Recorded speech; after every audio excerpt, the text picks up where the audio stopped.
with Unearth, I was trying to approach it from the angle of, yeah, it's a horror movie, and we can market it as a horror movie, but it's also about inequality and struggling families that do put that food on all of our tables that maybe don't get the respect that they should. And we don't know of their struggles, and they're taken advantage of constantly, and they're squeezed from both sides, and they're caught in the middle of, why would they sign this land lease and have their land drilled? Well, they're out of options. Yes. And that's one of the things I really loved about your screenplay and the film, is that it's not, a one-sided diatribe against fracking. Mm-hmm. You really presented the quandary that farmers or these people are in, and why they do make these choices. If he could have done anything else, he wouldn't have gone he wouldn't have just done it for the money. You have presented a very balanced point of view, I think, and that's important too. But I wonder do you think it's a romantic, naive notion because like when I see how fractured our society is now and becoming and continuing, like we were just saying, like it's really becoming like a cultural split basically between yes. Progressives, liberalism, and then, kind of this, whatever you want to call the conspiracy, side of those things. I hope that in my own way that maybe, like how do we heal? How do we come together? How can the people come together? Because it's like leadership is kind of failing us in those ways. Maybe it'll change with the new administration. Maybe it will heal a little bit. But I wonder if, my romantic notion of the arts is that maybe the arts can play a little bit of a role in at least telling stories and giving perspectives. And I don't know. Do you feel that way about the arts? I agree completely. And, my experience goes back to Norman Lear and Maude. Mm-hmm. I mean, we were dealing with socially divisive subjects, but as long as we were entertaining, mm-hmm. people continued to stay with us and come back, and maybe somebody's eyes were opened a little bit more. Maybe they weren't, but what the arts can do at their best is to present these differing views in a way that is palatable, so you're not just hitting people over the head with, oh, fracking is bad, and right. And if you disagree, you're stupid. yeah. So I think as long as you, and I don't know if we have a responsibility to do it, but certainly I think it works better if we do it. Sure, there are some films that are just silly, ridiculous, and does anybody remember them 10 years later? But it is a platform to both entertain and educate, and I think it works best when it does both. Yeah, I agree. Yeah.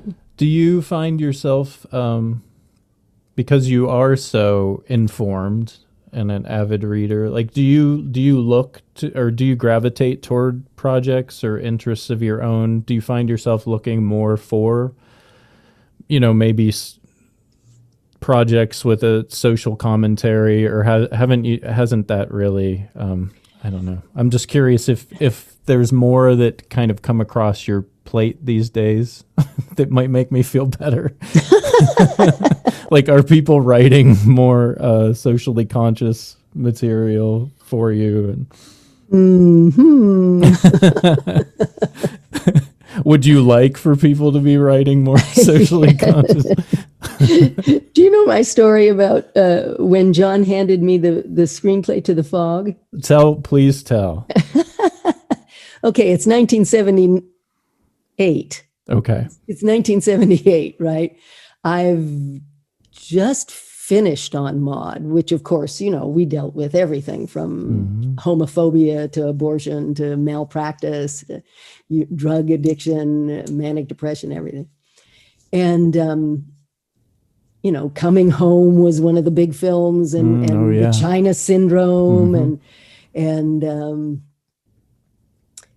John hands me the screenplay to The Fog, and I'm all excited because, my God, he wrote a role for me, and it's going to be my first film and everything. And then I read it, and it was like, but it's just a horror story, it's just a ghost story. What is this? I wanted to do socially significant movies. Thank God I did it. Because it's carried me through all these years. And, and it's been wonderful. But I came from that mindset then, and certainly I'm always, but it's not about anything. If somebody sends me something and it's, the horror films, it's just about whose throat can we cut in the first 5 pages and who are they? Because you don't even know. So what does it matter if you cut their throat and all of that?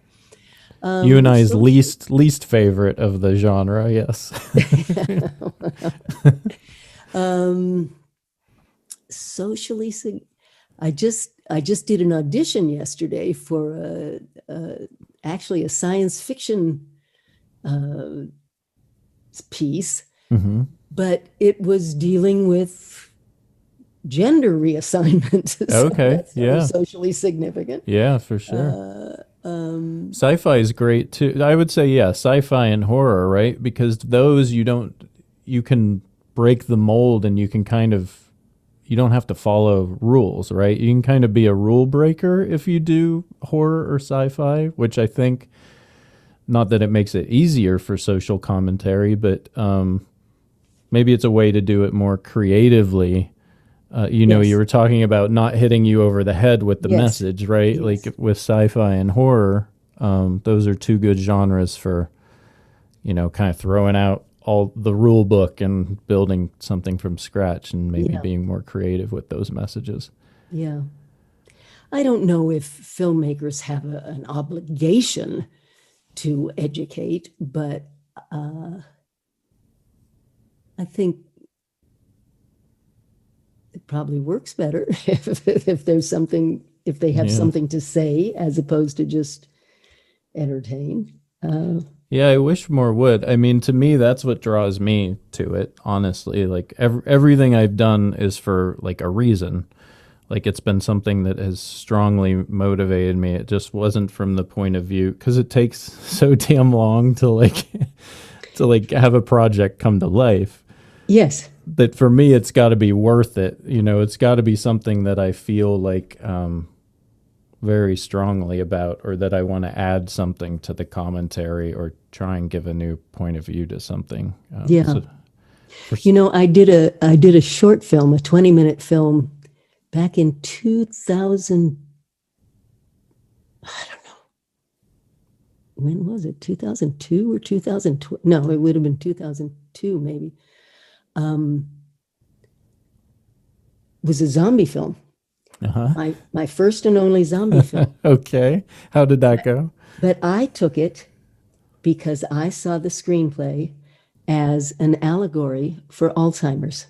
Oh, what is this short film called? It's called Alice Jacobs is Dead. Okay. And it won all kinds of awards. It won awards at San Diego, at Comic-Con in Chicago and everything. And Alter has just loaded whatever they picked it up, and it's on Alter. But I'll have to watch this. It's you posted the trailer or something for this recently. I think I did, yes, because Alter just I watched the trailer. All right, I need to watch this. my agents are saying, you don't want to do this. This is like 4 days work and then, no money and blah, blah, blah, and blah, blah, blah. But I thought it was so well written. And when you talk about your dad, and my dad died of Alzheimer's, and my ex-father-in-law, for me, it was personal. It was. That's how I saw it, and I don't know if anybody else will see it, but she's been infected, and she knows she's going to turn, and she wants her husband to help her die before she turns. And when I think about Alzheimer's patients, you could see some parallels. Like yeah. Adrienne, I know you're not a big horror fan, and I was not, for sure. I can say for sure I was not before researching like for Unearth and stuff, but I will recommend that you rent a film called Relic, which came out last year.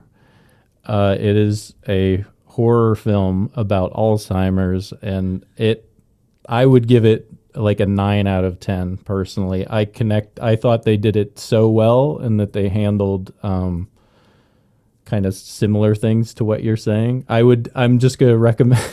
I didn't know I'd be recommending you a movie. Relic? And I think Relic. I should be watching Schism, shouldn't I? Well, sure. Know that Schism was made for like $6,000. Okay. I can send you a link to watch it. It is available on DVD and Amazon for those who would like to. But yeah, I mean, I can definitely send it to you. I think you will get it for sure, since you have the personal connection. But Relic, I thought was amazing. It brought me to tears. It's I think it's really well done. Right. Yeah. So okay. So films can play a role. Can play a role in social commentary. It's interesting, Dorota, and I don't think I told you this, but Dorota and I were approached to write like an op-ed for. There's this website called No Film School, which is their whole thing. Like their name is kind of people that didn't go to film school, like I didn't go to film school, and doing it yourself and how to make it in the industry on your own. We wrote an op-ed about the intersection of art and activism, kind of like the basis of this podcast. And we talked about how we felt it is the responsibility in these times when the world is on fire, like literally, and time is running short, that there should be more stories made with the lens of social justice. And the interesting thing was in some of the comments, because most of the readers of this website are filmmakers, and we got a lot of pushback of why, people get enough of that stuff on the news, and, why that stuff should stay out of movies. And, and it was interesting. We didn't expect to get that much pushback, as far as, you can make films that are also about something, Yeah. It's okay. So, interesting to get your thoughts on that. Interesting. And you give me hope, Adrienne. It's good that there's storytellers and talent out there that are looking for more. Let's talk about some of your, so I listened to, I'm trying to think of some of your recent side projects. You had a podcast that you hosted. I did. Called She Kills, which I really like that series a lot. How did She Kills come about? The Shudder just called and asked me if I would host it. They did all of the interviews. Okay. And then sent them to me with what they thought I might want to say, but gave me the opportunity to put it in my own words and all of that. And, but I wish I had more input on the actual interviews themselves, because I had other questions that I would have liked to have asked, and things like that. But it was just, and I assume that I've never heard anything since. I think they just did that one. Oh, one okay. season. Okay. I was curious. Yeah. Yeah. Yeah. Have you ever considered doing a podcast? I haven't. I haven't. I don't know. I don't know what I'd talk about unless it's John Sanford books or something. I don't know. There you go. Yeah, you can know. start your own book club, maybe. How did you get the role of Catwoman? Such an iconic role. How did that come to be? That's one of your.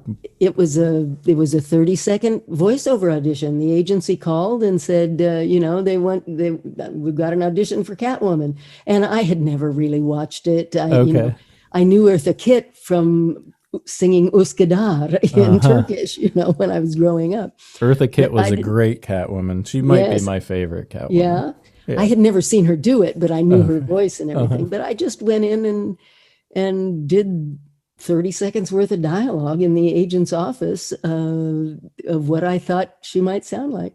And the strange thing is, and they called me, about a month later and said, okay, you're doing Catwoman. But when I was in New Zealand, about the time we were doing the festivals for Unearth, I sat down in the living room and turned the TV on. There were limited channels in the hotel. And there was an episode of Batman, and Catwoman was in it. And I thought, whose voice is that? Did I do this? It didn't sound like me at all. I had to look it up to make sure that I was doing it. But it was great fun to do. Yeah. On makeup, didn't have to worry about wardrobe, Right. Never knew who was going to come in the room, Ed Asner or James Earl Jones or Mark Hamill, or it was just fun. It was just fun. Yeah. But I didn't, I have to say, I didn't watch it afterwards. That's all right. That's fine. There was one show I know that you love that you worked on HBO that unfortunately was short-lived. Yes. And in this age of the golden age of television and the streamers, I'm surprised that it hasn't come up as, because it did have definitely a cult and fan following. So this is Carnival, right? Yes, Carnival. Mm-hmm. And I assume it's on HBO, this streaming thing. You can still watch it. Yeah, it was one of my all-time favorite jobs. I just loved it. I loved everything. I mean, you want to talk about it being about something, good versus evil. And I just love that show. I love everybody in the cast was fantastic. The producers, the writers, the directors, the location. It was just, and she was not often. I was in my early 50s at the time. Let's see, 2000. Not often a woman in at that age gets to play that kind of a part. Sexual. It was just fascinating. It was just wonderful. It was a wonderful job, and I think had we had one more year, it would have found its audience. I mean, you go to these the horror conventions, and that's all people want to talk about. And really? Coming back? They still are asking, "Is it coming back?" Well, I was going to ask you, have you heard anything? It's not. I'm sure it's not coming back. It's not coming back. I doubt that it's coming back. That's been a long time. So what drew you to that was because I like the setting. It's Depression era. It's definitely a great setup and definitely colorful characters. What drew you specifically to it? Was it the character that you played? The character that I played, but also the metaphysical aspects of the show, and because in the pilot, which was all I read, okay, before I auditioned, you know, the specifics about Ruthie being a snake dancer, we never saw her do it or anything, you know, and certainly the whole relationship with Nick Stahl's character was not there, but Right. it was, you know, in a way, it was sort of like Unearth. I read the first, I guess I think it stayed in the pilot.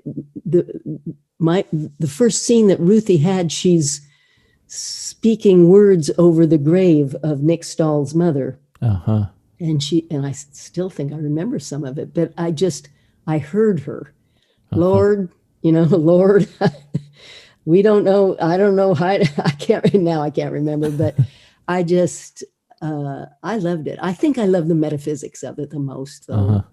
You know, very metaphysical. Yeah. You know, that's interesting that you get asked about that show a lot at conventions. Oh yes. Oh, the people. Because you would think more like, you know, The Fog, and they loved it, and it was the precursor to almost everything that we have of that ilk now. You know, I think it was certainly before Lost, which I never saw, but I think it was just a little too early, I guess. Yeah. Right? Like, well, it was before its time. It may not have been too early. What it was HBO had just had huge successes with The Sopranos and 6 Feet Under. This was a very expensive show to do because it was set in the 30s. So post-production, you know, getting rid of wires and things like that. And the creator was not, I guess I would say, he was not a company man. I mean, he was, you know, I don't know. I guess he had done something else for television, but he didn't play politics too well, I don't think. So all of those things but it was costing him much money to make each episode. And they hadn't found that crossover audience that they need, like Sopranos and 6 Feet Under. Yeah. Yeah. And it may have started out, there were a lot of, as much as people loved it, it was a little obscure the first season. You know, you really had like, what is going on? You know, we got more streamlined in the second season when Ron Moore took over, but you need to be patient. You need to be a little patient as a viewer. Yes. Which those are the shows that I love the most, right? Because you're taking time with character, you're building that world. Not everything needs to go right from the jump, you know, and like... Right. Yes. Yeah. Which is what happens in a lot of these horror film scripts. You know, it's like, For sure. What? You know, who's killing who? And I mean, who is that person that just... Right. Yeah.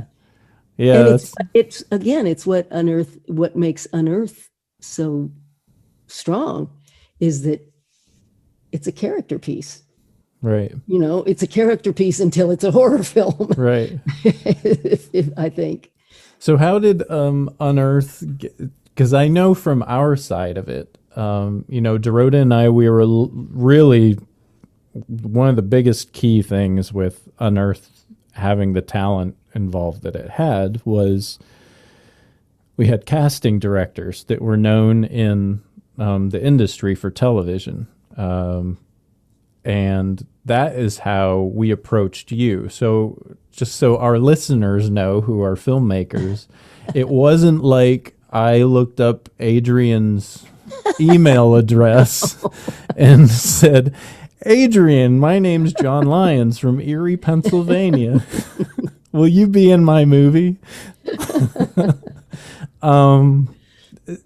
So the process for you as an actor, how does it work from your side? Are you just approached with projects? Do you have and I don't know how much of this you want to get into, but do you have like people that kind of screen things for you and they only send you what they like? Or? No. Okay.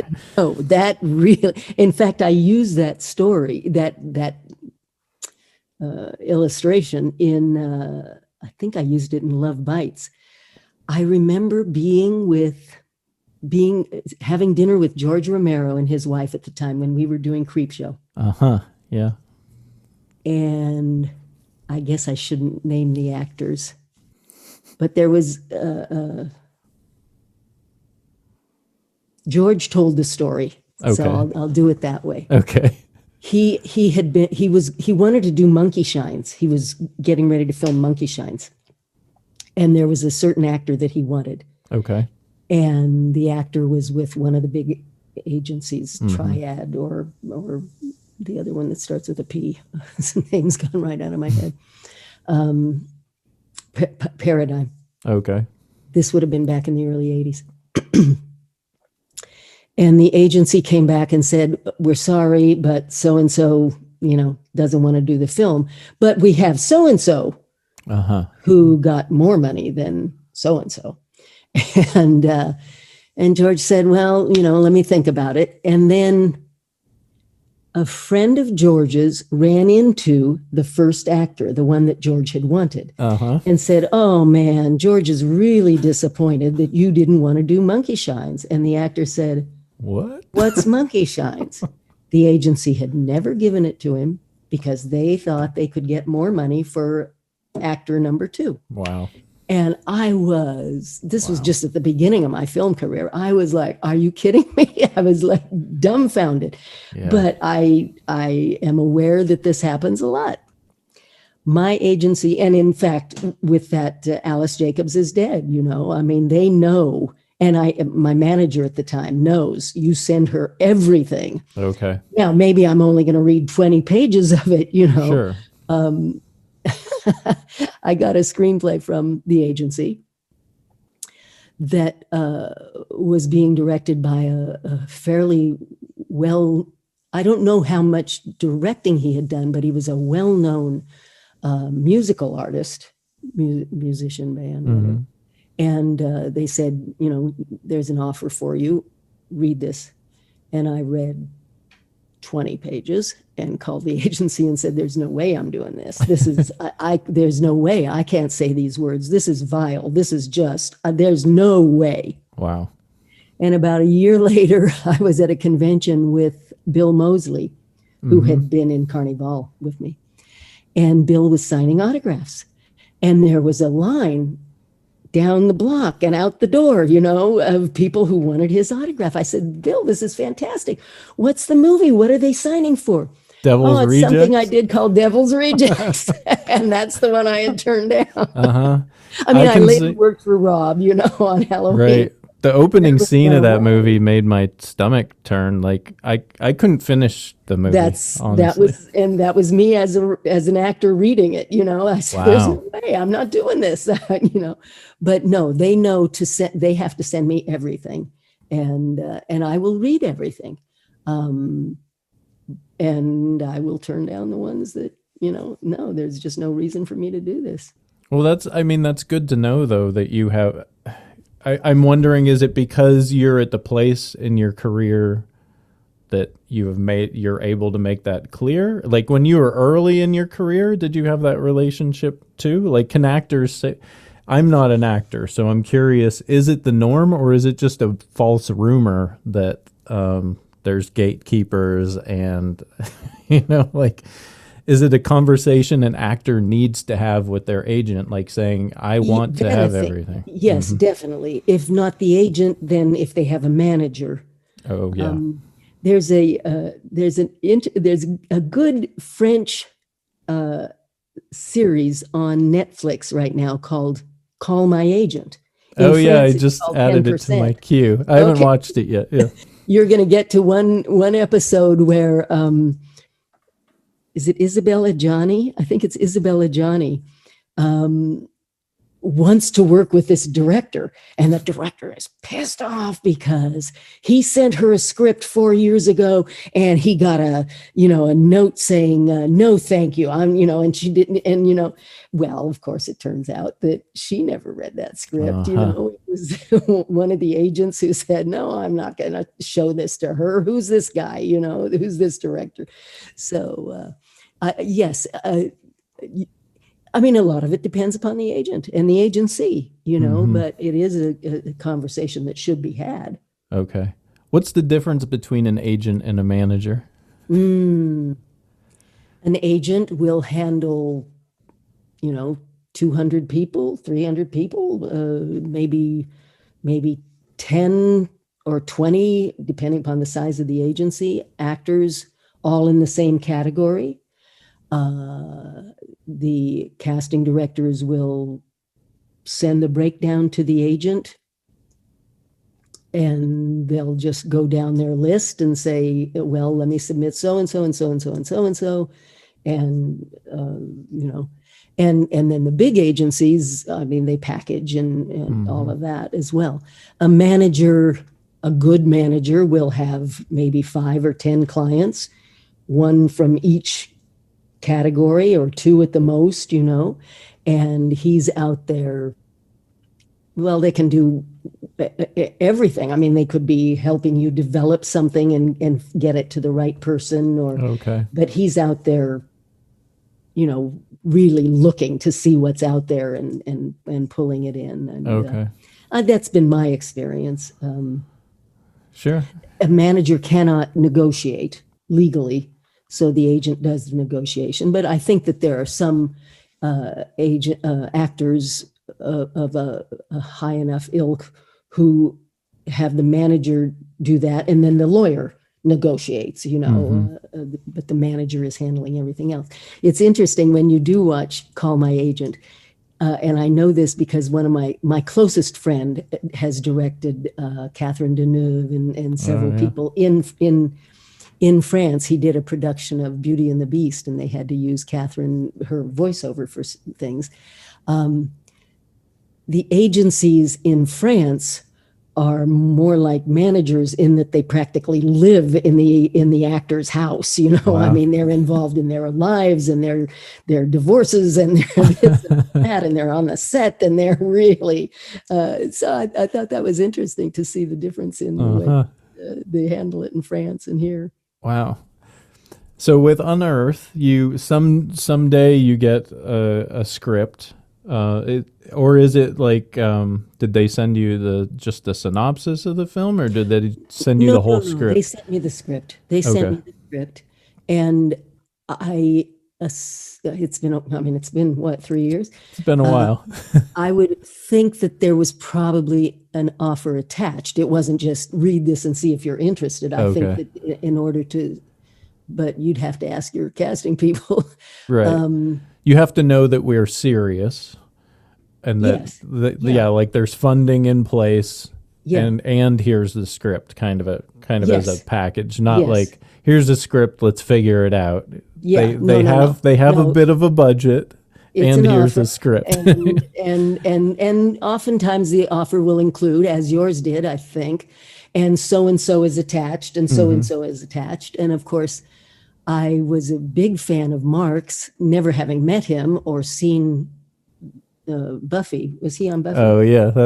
When he was... I used to watch, it was an HBO series it was about the football players. Necessary Roughness. And I loved it. And I loved him. And enough that I looked up his name, and I always remembered his name and everything. So that was...